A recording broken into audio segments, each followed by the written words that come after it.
All right. Bit of a different look today. No intro out of Michael Merlo with the traditional "Here we go," and I'm not going to try my best to do that because that would be disrespectful to my partner, who is currently enjoying Wildwood, New Jersey, as he does on an annual basis. I am accustomed in my beautiful backyard.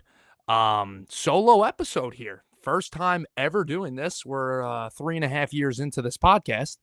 And, I've always wanted to have a solo episode. Merlot's done them a couple of times. And, you could call it an episode, call it a monologue, call it whatever you want. But, it's going to be my own thing today. And bear with me. It's my first time doing this. Merlot's the host. I'm the guy who goes off the rails. So we might get a little off the rails here.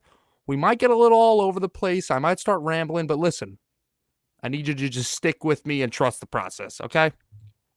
And there's a lot of ways I could start this. Okay, we have sports seeming to pick up. And by the way, don't mind if the color of my face is changing slightly or there's a reflection in the TV, in my eyes. It's because of the TV. Okay, I have the Subway series on right now, which I'm very annoyed about.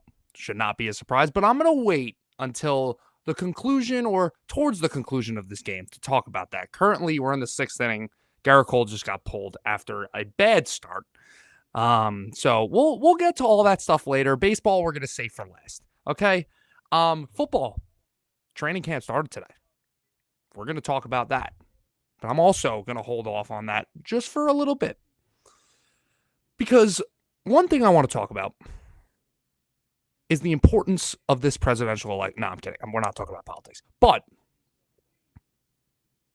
speaking of the United States of America, the Olympics start on the 26th, aka Friday. And I think the major sport that us sports fans are looking forward to watching in the Olympics is basketball, considering you have a majority of the best players in the NBA playing for Team USA.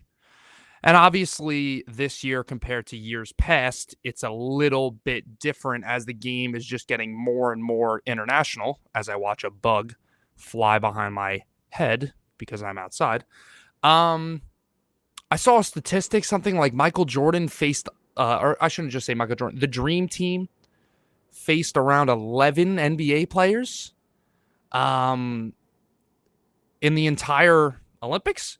And Team USA is facing something around 64. So, obviously, the game has grown.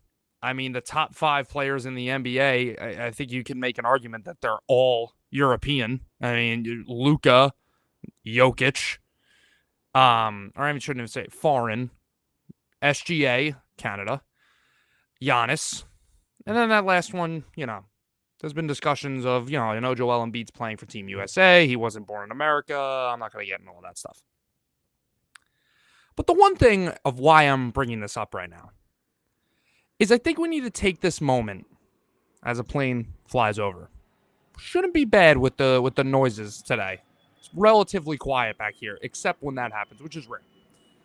But anyways, LeBron James is just doing ridiculous things considering the age he is at. And, I've made it known several times over the years on this podcast, and if you know me personally, my view on LeBron James is, in my opinion, that he's the greatest basketball player to ever play the game. And what he is doing right now, I mean, they are playing these terrible teams, by the way. South Sudan, we're going down to the final 8 seconds of the game. And I know you got to, mesh well together as a team and all that stuff. But guys, we're the best players in the world. We should not be going down to 8 seconds with South Sudan mounting a great comeback. Even Germany was way too close. Too many close games here. But LeBron James is taking over games in the Olympics at 40 years old, being seemingly unstoppable the same way he's been throughout his entire career. And he's doing it at 40. And we're not talking about the current Lakers team and saying, well, AD could be making those plays, but, then you got Hachimura and Reeves and D'Lo. And no, we're talking about NBA superstars, former MVPs, former champions, first ballot Hall of Famers that are on this team with him. Everybody loves to talk about Anthony Edwards, We love to talk about Steph Curry. Embiid, obviously, the guy's won a couple MVPs in the last couple of years. I'm sorry, one MVP. Kevin Durant, the list goes on and on. The fact that LeBron at 40 years old is still the leader of this team and the guy that seemingly wants the ball in the big moments and delivers in those big moments. And we haven't even gotten to the Olympics. We're just talking about the qualifiers or whatever the hell they are right now. It truly is insanity, the longevity of this guy's career. He's jumping out of the gym at 40 years old. And I don't want to turn this into a LeBron Glaze segment, but I'm sorry. When you have a player of that caliber playing this late in his career, and he's still playing at that caliber, and he's the greatest player to ever play the game, it needs to be talked about. It needs to be talked about a lot because it's not going to be around forever. At this point, we thought LeBron was going to be out of the NBA. We thought he was maybe going to be, a Vince Carter late in his career type of guy where he's not the same player that he was. Nope. He is still incredible. As Alex Verdugo, never mind. What an unbelievable catch by Tyrone Taylor. This is me trying to keep my composure of smacking the table. And that leads me to my next point when I'm talking about LeBron and the other players around him. The next best player who's been doing that, performing well in the Olympics so far, taking the big shots, Stephen Curry. And why I'm bringing all this stuff up, you're saying, Jam, you're just nitpicking a couple games, a couple moments. Who really cares? The point I'm trying to make here is you have certain players in basketball that just have that sort of way about them. Call it aura, make it corny, call it aura, call it whatever you want. A topic I've seen debated a lot is the careers of Stephen Curry and the career of Kevin Durant. If you were to ask me who's the more talented player between those two, it's a toss-up, honestly. Like, KD at his size and everything is truly incredible. I mean, we hear it all the time. The guy really should be listed as like a 7-footer. That's another plane. That's 2 planes in the first 7 minutes. Maybe I was wrong. Maybe there'll be a lot of planes today. I'll try to talk over them. Stephen Curry, obviously the greatest shooter I think the game has ever seen. I don't really think that's a bold statement, and I don't really see that getting debated. The way their careers have gone, we know that Steph Curry's won without Kevin Durant, and we know that Kevin Durant hasn't won without Steph Curry. Now, their situations have been a bit different. But the point I'm trying to make here is when we're comparing legacy in the NBA, Stephen Curry might not have the overall statistics that Kevin Durant has had in terms of a 12-year window. Like, Curry's peak was great. I know KD's been more consistent over the course of his career slightly, excluding injuries, just in terms of where they ranked at the top of the league. I'm giving it to Curry all day. And KD, no matter how he tries to spin it with his championships, everybody knows when this guy is all said and done, he kind of had that yeah, you were really good, but you weren't one of the greats way about him. Because I've seen Stephen Curry take over games, I've seen LeBron James take over games, and I've even seen KD take over games. But when you talk about the playoffs, and you talk about KD's days with the Thunder, and you talk about his days with the Nets, and you talk about what's been going on recently with the Suns, things are not looking good over there, let me tell you. It's always going to tarnish KD's legacy. And even like this in the Olympics, if he goes out and he wins them a gold medal, I'll have pie on my face and I'll admit that I was wrong. But you sort of get that sense that he is not going to be the guy that's going to take the ball and carry this. Nobody needs to carry anybody, but he's not going to be the leader to take this team to a gold medal. That's going to be LeBron or that's going to be Steph. And it might even be Edwards or somebody else. It's not going to be KD. Anyways, last thing on basketball, Thibs signed an extension. Oh my God, another plane. Thibs signs an extension. Big. Knicks are having a great offseason. Obviously, there's a lot of criticism still around Thibs for whatever reason. He's overworking his players. I really think it's a just lousy take to say that when oh, well, how could you say that? All the Knicks, the guys got injured. These weren't injuries of guys wearing down and strains and tearing things and this and that. Julius Randle gets hurt in a freak play, a dirty play, honestly, by Jaime Jaquez late in the game. And you could tell me, well, he shouldn't have been in that game. Sure. But was the time left in the game what made that happen? Who's to say that that wouldn't happen in the next game or the next game after that?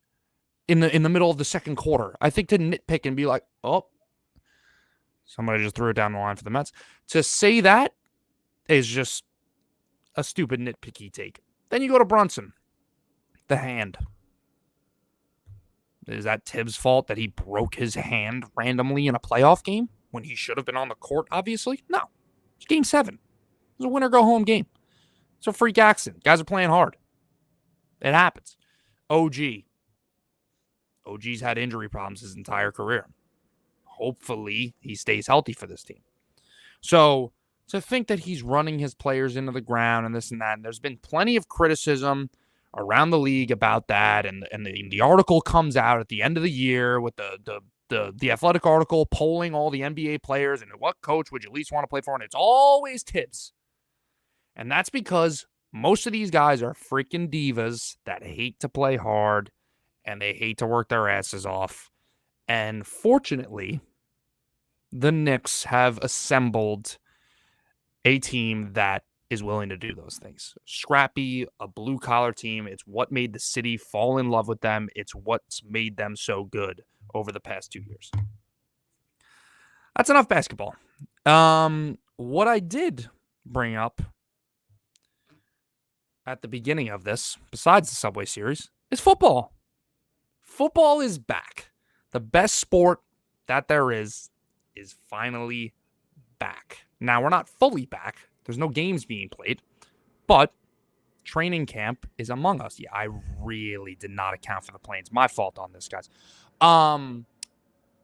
Football's back. The training camp buzz is back. We're going to be seeing constant slow motion clips and 7-on-7 and overreacting to plays and tweets of who was throwing picks in a 2-minute drill. It's gonna be great.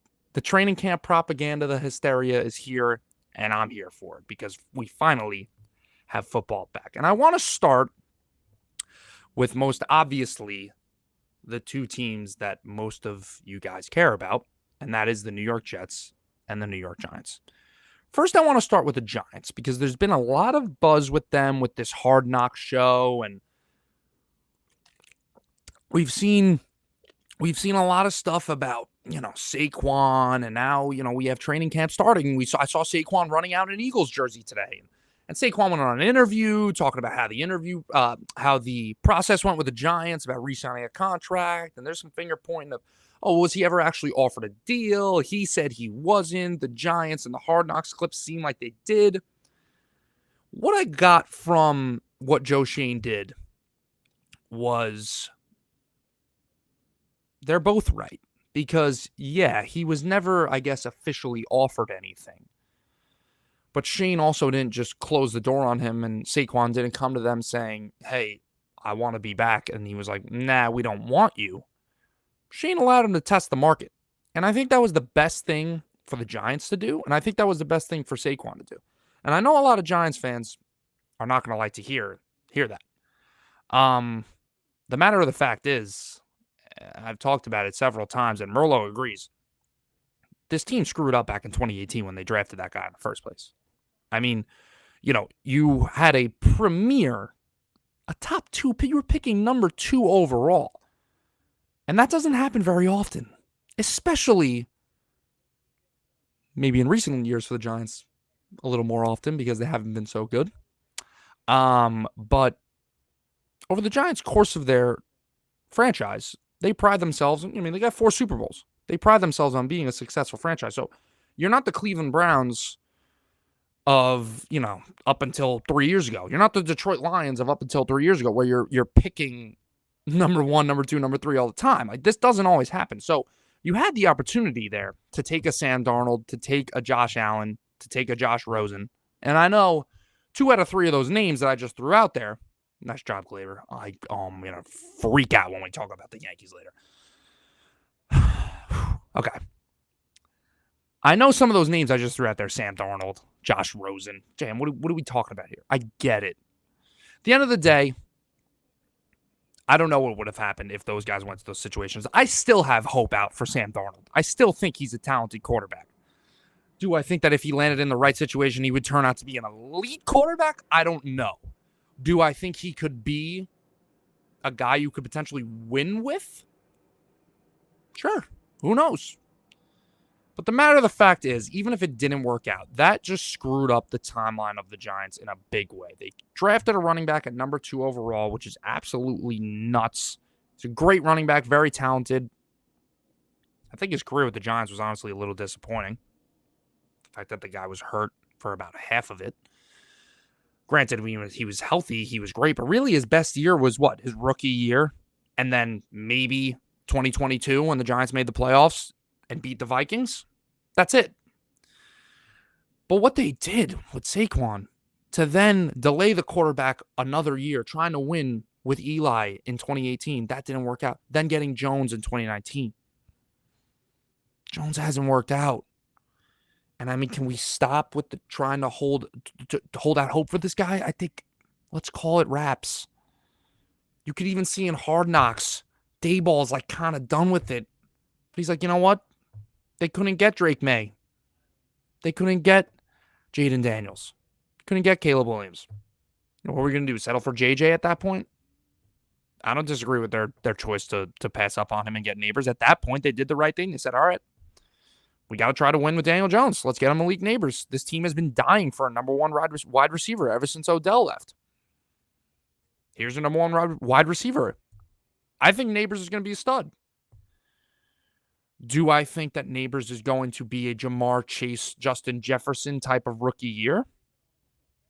I think if he had the right quarterback, I think he has the potential to do it. I think the guy's ultra talented. I think those top 3 receivers have that ability. Odunze, Neighbors, Harrison, obviously. Harrison has the potential to do it the most. He's got the best quarterback. Odunze is maybe 3rd on that depth chart. We'll see how Keenan Allen looks, in his age 30 whatever season now, especially heading to a new team. But the Giants did the right thing by letting Saquon walk. You're not going to give that guy money at his age with the injury problems and that. Now, if Saquon was a Los Angeles Charger, if Saquon was a Tennessee Titan, Saquon was a Seattle Seahawk, you know what, Saquon, it didn't work out. You were a good Giant. You were a fan favorite. We wish it could have gone different. It sucks, but it is what it is. The fact that this guy is a Philadelphia Eagle is what is putting a stain on this. And it's a pain in the ass. It sucks as a Giant fan. The Philly is right there. It's right down the street. They're a team that's beaten up on the Giants the past couple of years. They sent them home in an embarrassing playoff loss in 2022. It's a rivalry just in general. They hate each other. It sucks.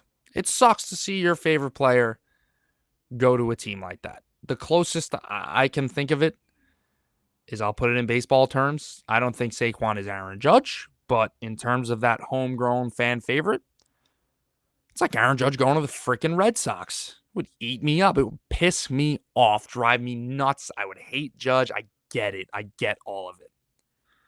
But I'm just asking Giants fans to think about this logically for a second. That was the best thing for Saquon to do, and it was the best thing for the Giants to do. The fact that he went to Philly, I get it, but you really think Saquon's going to sit there and say, I know I could go to a team that went to the Super Bowl 2 years ago and has talent all over the place. I know I could do that.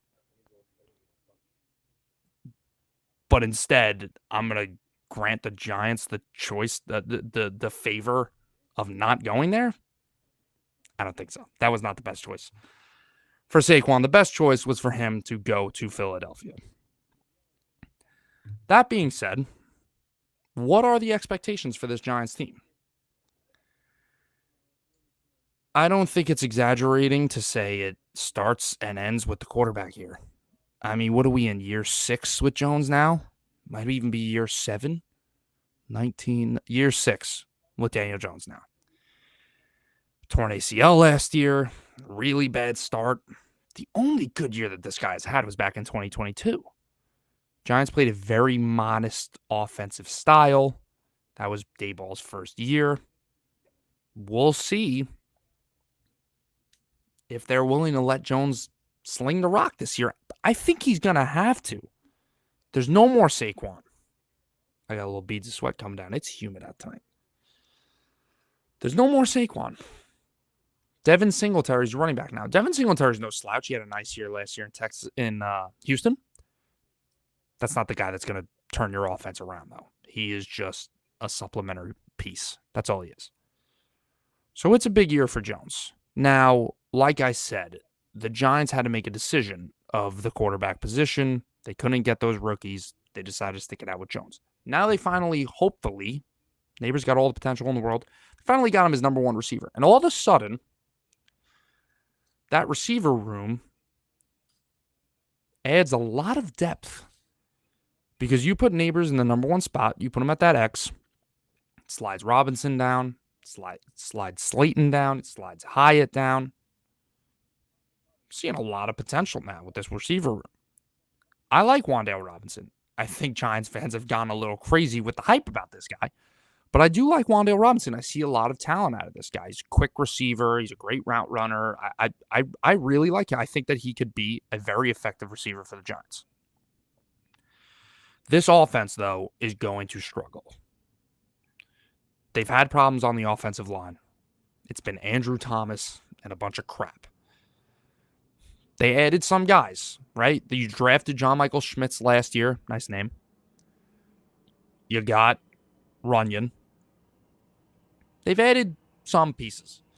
Evan Neal has been terrible. There's no way to sweetly put it. He has been awful. They're going to need better production out of him at the right tackle position.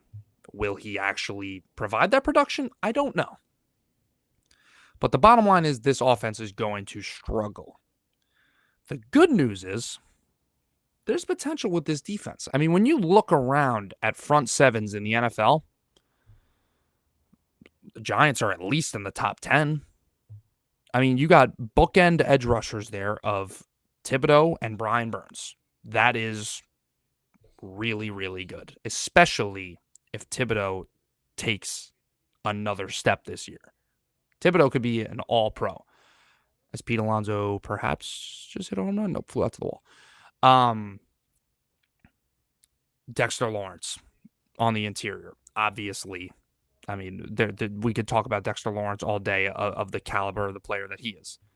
Then you go to the next level, the linebackers. Okereke was one of the best linebackers in the NFL last year. So the front seven has a lot of talent on it, and it's got a lot of potential. And you then look at that secondary. As bear with me, I'm looking up the Giants depth chart just to make sure I don't miss out on anybody and any signings that they had. No, I was pretty good. Micah McFadden actually was a pretty solid player for them last year as well. But Deonte Banks and Cordell Flott. Banks had a pretty good rookie year last year. Giants fans hope for him to take that next step. I think that's really important for their defense as a whole because that secondary is the weakest spot for them. But it's got young talent on it that has potential. They drafted Tyler Nubin, the safety, out of Minnesota, I believe, in the draft. So there is potential. And then you have Isaiah Simmons, which that guy just still seems to have all the potential in the world. I'm not sure what they're going to do with him this year. If they're going to flirt with him at safety, if they're going to put him at linebacker, as an outside linebacker, use him off the edge. You could do a lot with Isaiah Simmons. Unfortunately, he hasn't still seemed to find a role that he's actually really good at. He's just sort of mid all over the place. Or even worse than that, unfortunately. But this Giants team, I mean, we're going to talk about it for weeks, about their potential. I would tamper the expectations on them a little bit. All right, this is going too long already. The Jets. Sky's the limit, honestly. I think the sky's the limit for this team. There is talent all across the board. And I was thinking about it with Rodgers today. I'm watching these clips like I'm talking about of, literally the guy's just having a catch. But he's moving around. It was good to see him moving around. I'm obviously watching that Achilles foot being like, how's that looking? Guy, knock on wood, looks 100%. The age that he is at, it's really not that old when you think about it. Like, he's 40 years old, but the IQ of this guy, I don't think has lost a step at all. We saw Tom Brady, obviously, I'm talking about the greatest quarterback of all time there with Tom Brady. We saw Tom Brady win a Super Bowl at the age of 40 plus. So, and like I just talked about with LeBron James, this guy's still out here dominating the NBA at the age of 40.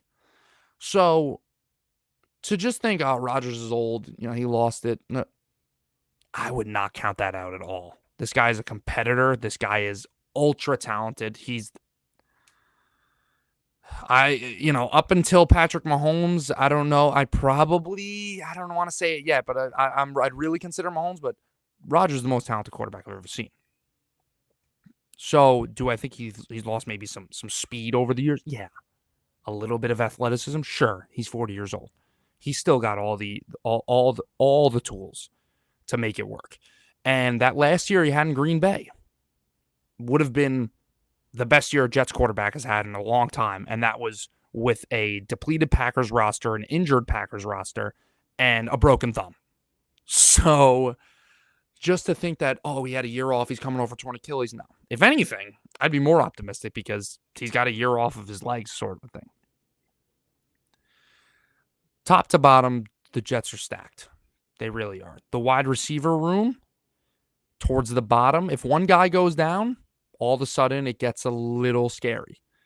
Because right now, the way it stands with Wilson, Mike Williams, and Malachi Corley, that's really good. Then they have a lot of expectations for this guy, Corley. He's drawn comparisons to Deebo Samuel in the style that he plays. If he turns out to be as good as Deebo Samuel, holy crap, sign me up.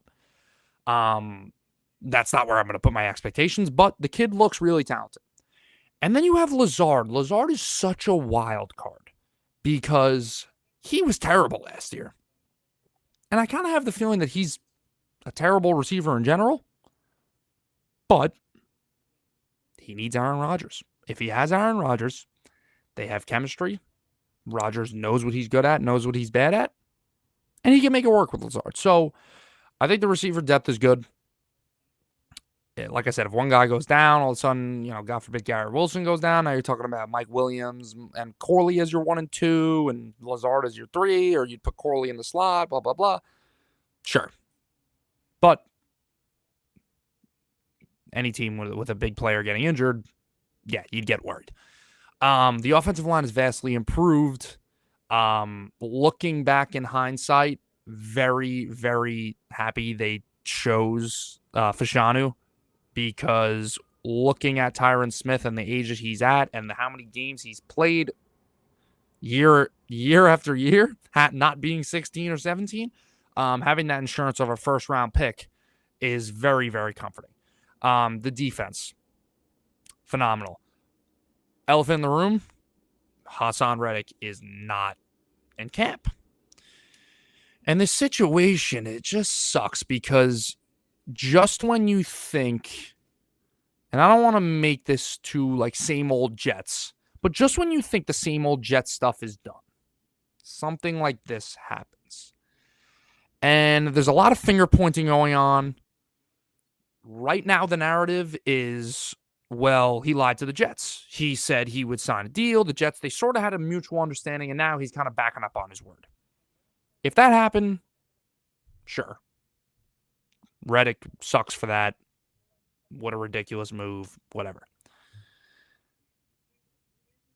Stuff like this happens, though. Training camp holdouts happen. Trent Williams right now. Best left tackle in the league. on one of the best teams in football team that just went to the Super Bowl, the San Francisco 49ers. He's holding out. CeeDee Lamb isn't in camp. Dallas Cowboys obviously they've embarrassed themselves a lot in recent years, but they're still year in, year out, usually a playoff contender contending for that division. So I'm not just going to single out the Jets and say same old Jets, but this is a stench that you want to get off this team, especially considering your depth at that position. Reddick and Jermaine Johnson is a phenomenal tandem. Jermaine Johnson and Michael Clemens, not so good. And Michael Clemens is really like a 4-eye defensive end. He's not a 5-tech defensive end.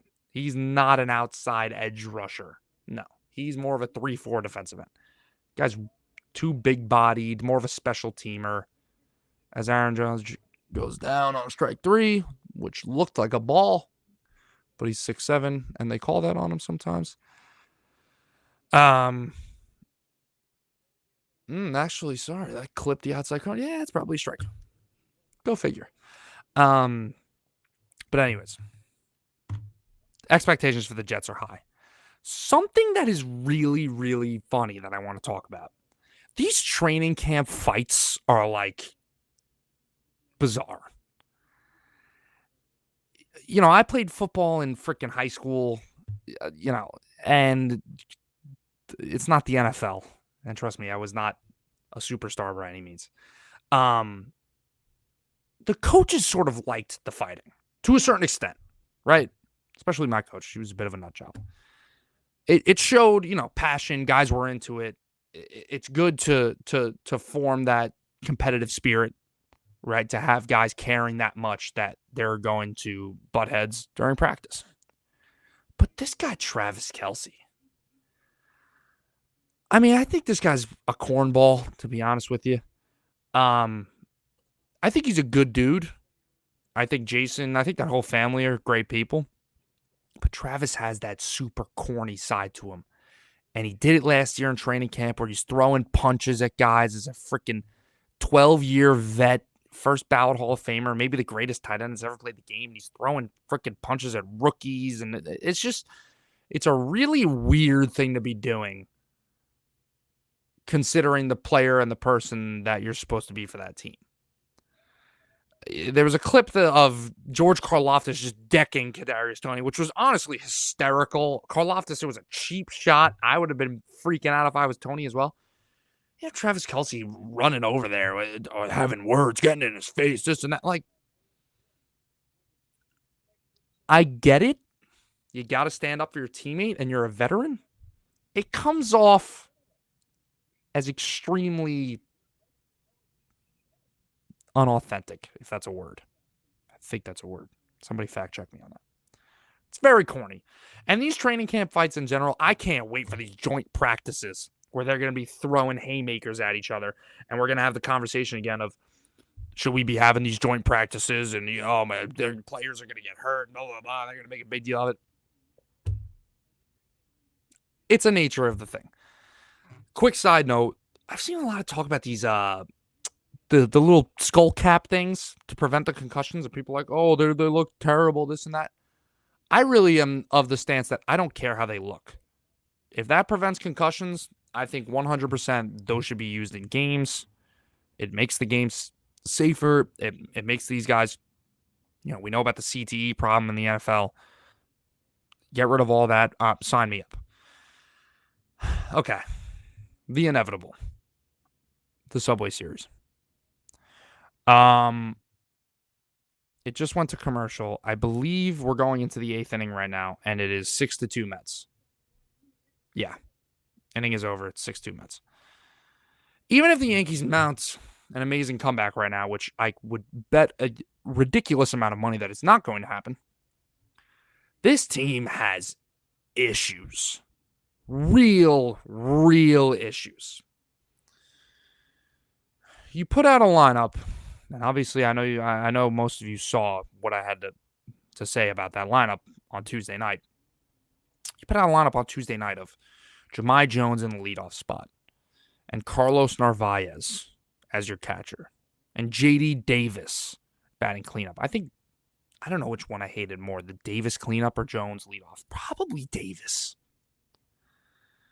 What are we doing?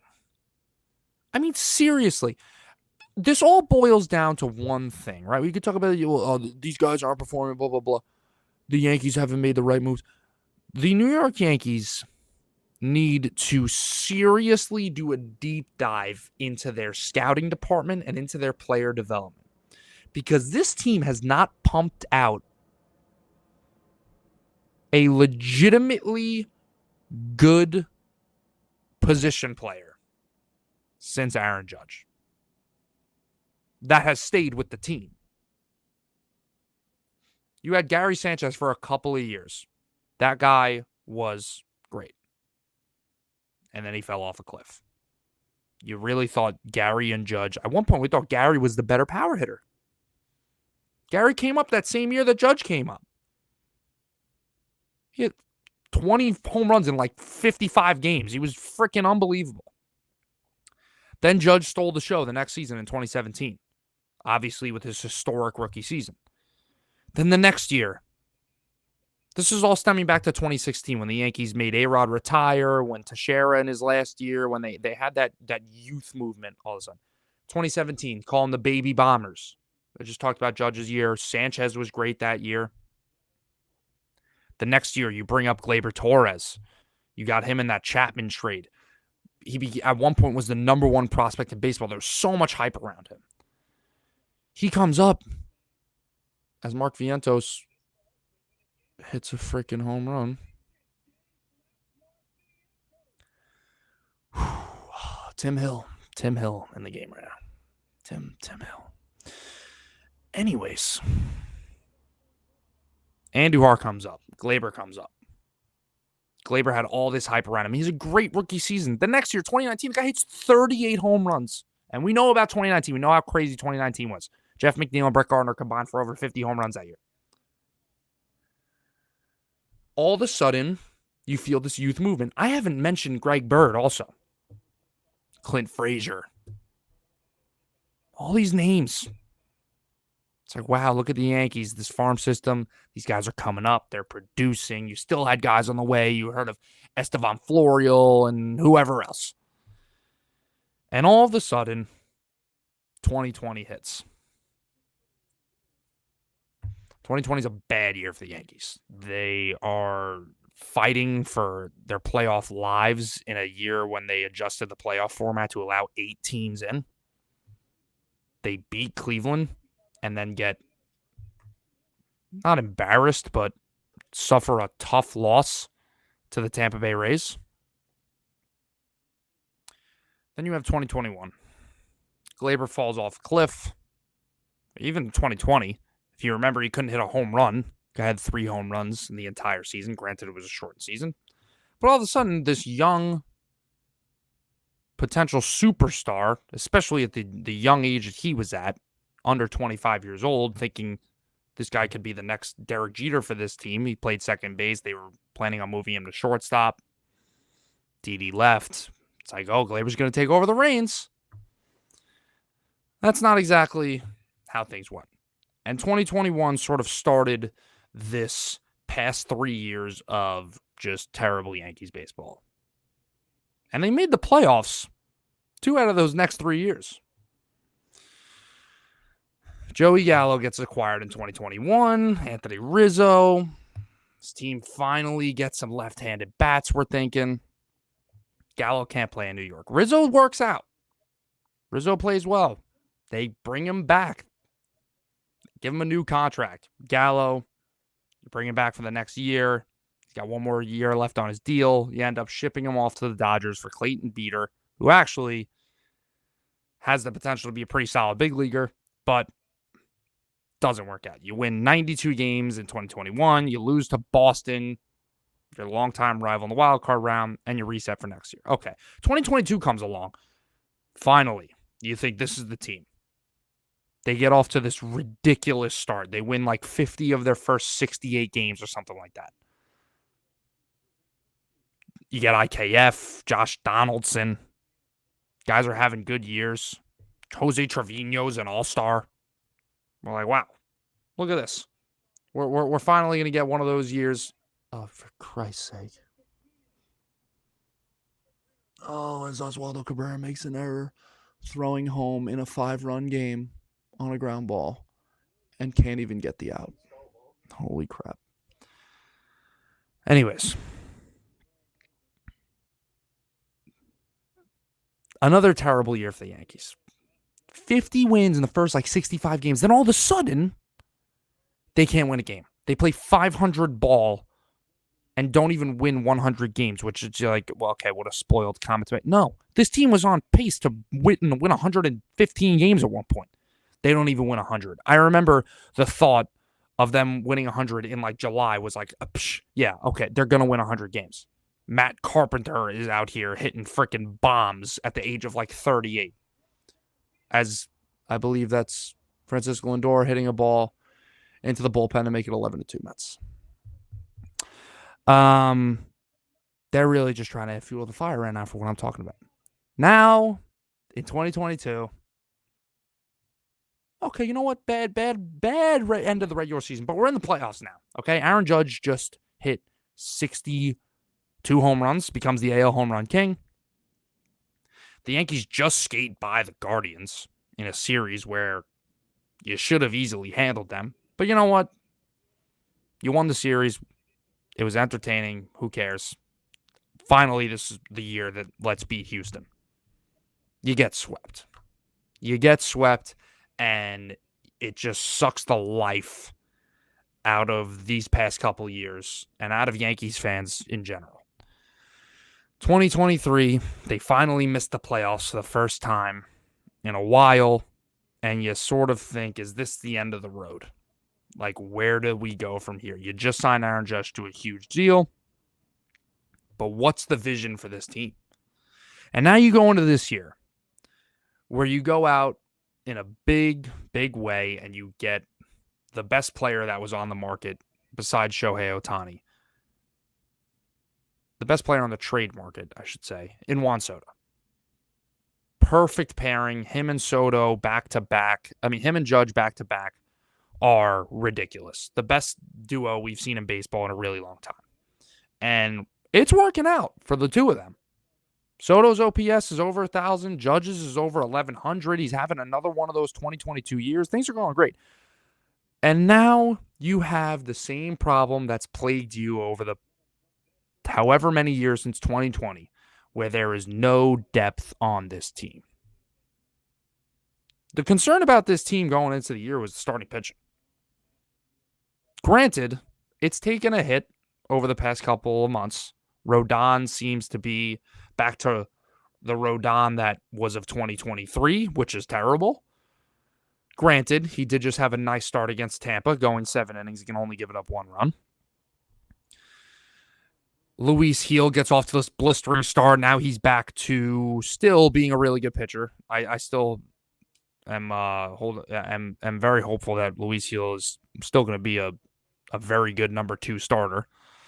Garrett Cole's back now, and he's back healthy-wise, we think, but he's not really performing, especially after the performance tonight against the Mets. This team has depth issues. Nobody outside of Aaron Judge and Juan Soto can hit the ball. Why would you even pitch them? And the Mets are providing the blueprint. I don't know why the rest of the MLB doesn't look at what the Mets have done to this team and say, we need to do that every single time we play the Yankees. And that is not pitch to Soto and definitely not pitch to Judge. And they've gone after Soto. They haven't just thrown up the 4 fingers and pitched around him. They've gone after Soto. Soto went deep in this game. He went 0 for 4 or 0 for 5 in the first game of the series. They've pitched to Juan Soto. But once you get Soto, there is no reason to pitch to Aaron Judge, especially when J.D. Davis is protecting him. Now, they had Wells behind Judge tonight, and I actually like Austin Wells. I think that this guy, in his full potential, could be a 3 or 4 WAR catcher. I think he could maybe scratch his way into the top 10 of catchers in baseball. Not be a superstar, not be an MVP, not be an all-star, but I think he could be a really solid catcher. He's got the pop in his bat. He's got a nice, pretty swing, and he calls a nice game behind the plate. there is zero depth. Going into this year, to actually sit there as Brian Cashman and even consider for DJ LeMahieu to be an important part of this team is organizational malpractice. Over the course of his career, DJ LeMahieu was what? A very good hitter for average, not a lot of power, decent fielder with the Rockies. Comes over to the Yankees, has 2 incredible years. We think, holy crap, steal of the century. What an amazing signing for the Yankees. They re-sign him. He's got some injuries. And all of a sudden it's like, oh, I forgot players age. And especially these contact hitters, like a DJ LeMahieu, age. Bat speed goes down. Start getting a little bit less hard hit balls. Those ground balls that go through the infield now turn into ground outs. Those line drive doubles now turn into line outs. And those fly balls that you were just getting over the wall are just fly outs now. And that is exactly what has happened to DJ LeMahieu. I mean, the guy is terrible. He is completely unusable on a team that should be competing for a championship.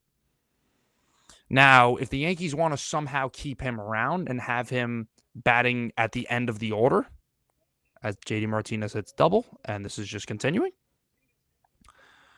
sure, be my guest, as long as you go out there and get a bat that's going to make a really strong impact and protect Aaron Judge and Juan Soto. DJ LeMahieu, Alex Verdugo, and even Volpe now. And I already talked about Glaber. He's been terrible. These guys are awful, especially Verdugo. I mean, Verdugo's whole thing was supposed to be he's a guy who puts the ball in play. He's a contact hitter. Guy's batting .231. What are you supposed to do with .231 as a corner outfielder who doesn't hit for power? You have a .650 OPS. Your OPS plus is 84. This team doesn't have a player in the starting lineup that has an OPS over 100 besides Juan Soto and Aaron Judge. So the entire lineup is below average besides those two who are MVP candidates. They are the only two. The fact that this team has 60 wins, is 17, now going to be 16 games over 500, is actually a miracle. If I'm Juan Soto and I'm Aaron Judge, Soto said it yesterday to the media. He said, can't win a World Series with 2 guys. I don't blame him for saying that. Now, I think his quote was taken a bit out of context. I think the reporters sort of egged him on to say something like that. I don't think he just came out of the blue and said that. If he did, it's kind of funny. Honestly, I don't blame him for saying that because he's not wrong. This team's got problems. And again, it stems from your ability to not be able to develop talent. And that's what Hal has tried to warn us about. He's been like, oh, I just want to warn everybody, the finances or the economics of this team, however the hell he worded it, it's going to be tough to bring back Soto, or it's going to be tough guys together, whatever he said a couple of months ago.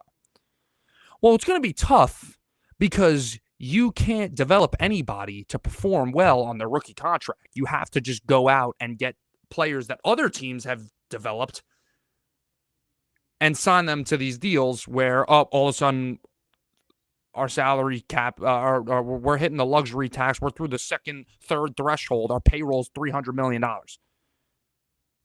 You're already paying Aaron Judge and Giancarlo Stanton and Garrett Cole and Carlos Rodon well over $100 million. I get that.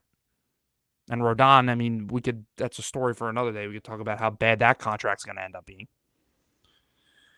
But you could be okay with that if you could develop your own talent. But they can't. Like I said, Clint Frazier, Miguel Andujar, Gleyber Torres, Gary Sanchez, Greg Bird. Is Ben Rice going to turn out to be anything? I don't know. I hope so. Is Austin Wells going to turn out to be anything? Like I said before, I have hopes for that. Am I really going to sit here and rely on Ben Rice to all of a sudden become this productive big leaguer that's going to turn into an Anthony Rizzo type and hit 30 home runs a year? It's unrealistic. Guy was a number 14, 13, whatever he was, prospect in the organization. Once in a while, you're going to be able to pull a diamond out of the rough. But they haven't been able to develop their top prospects. So what can I trust anymore? and they can't trust themselves anymore. Something that Buster Olney said on the broadcast today pissed me off like crazy. They were talking about the trade deadline, and they're like, yeah, well, the Yankees, at the top of their list, it's reliever. Reliever? Sure. Loaizaga getting hurt sucked, and you could use a high-leverage reliever. You traded for Victor Gonzalez in the offseason. He's DFA'd now.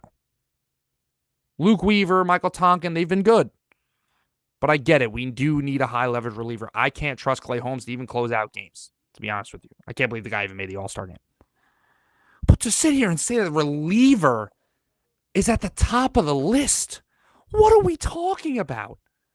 This team is going to get steamrolled if they make it to the postseason. Because honestly, I don't know if they're a lock anymore. They are going to get absolutely steamrolled in the postseason because that's what's plagued them the past couple of years. The pitching's actually held up.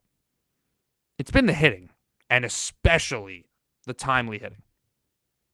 So what's going to happen every game? Aaron Judge is going to get on base. Juan Soto is going to get on base. It's going to be first and second. Verdugo is going to come up to the plate, double play.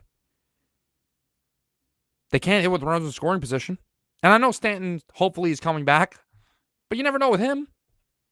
The guy's been injured his whole Yankees career. There are so many problems with this lineup, and I can't believe I'm saying it because I had the audacity to say in the offseason that I wasn't worried about the lineup, that I thought it was going to be really good, that I thought Soto was the perfect fit and he was going to balance out this lineup, and he has been the perfect fit. He hasn't done anything wrong.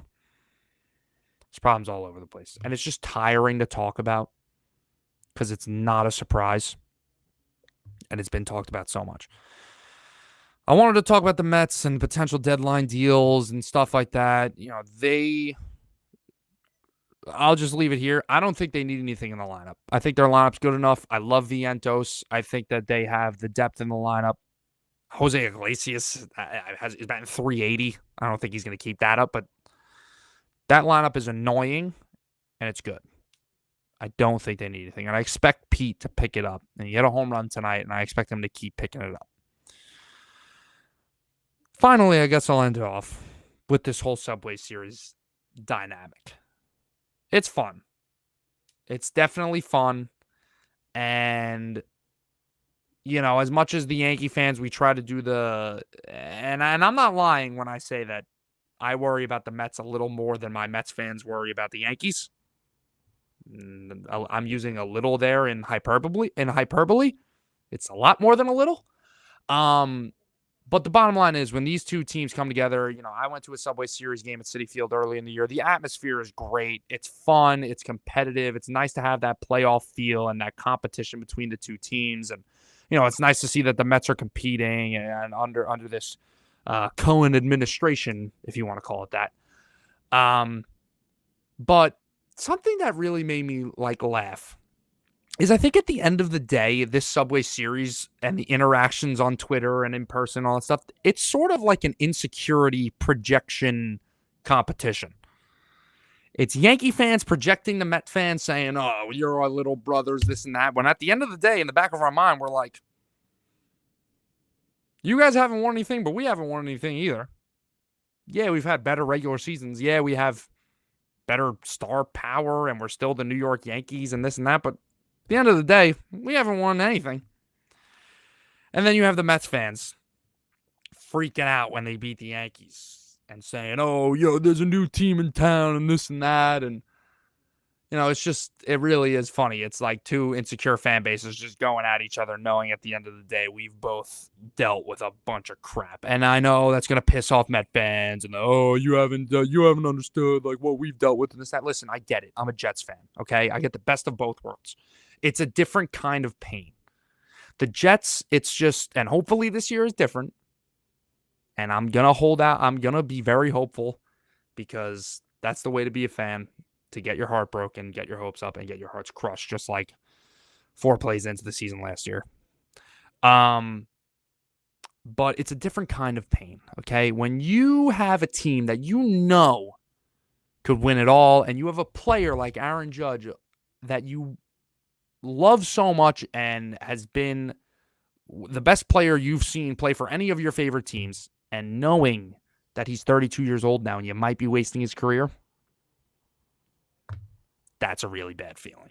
And watching your team lose in the playoffs every year is a really, really, really crappy feeling. Getting close and losing to the same teams, especially, is the worst feeling in the world. But anyways, this went a lot longer than I thought it was going to be. I think Merlot's longest one was like 40 minutes. I'm pretty sure this is like knocking on an hour. This was fun. We should be back next week. I'm going away this weekend and the weekend after that, but we record during the week, so I think we're all good. I think Merlot's back next week. Should be back. Football is going to be ramping up still. MLB trade deadline will literally be happening maybe as we're recording. I don't know exactly what day, but a lot of stuff to look forward to.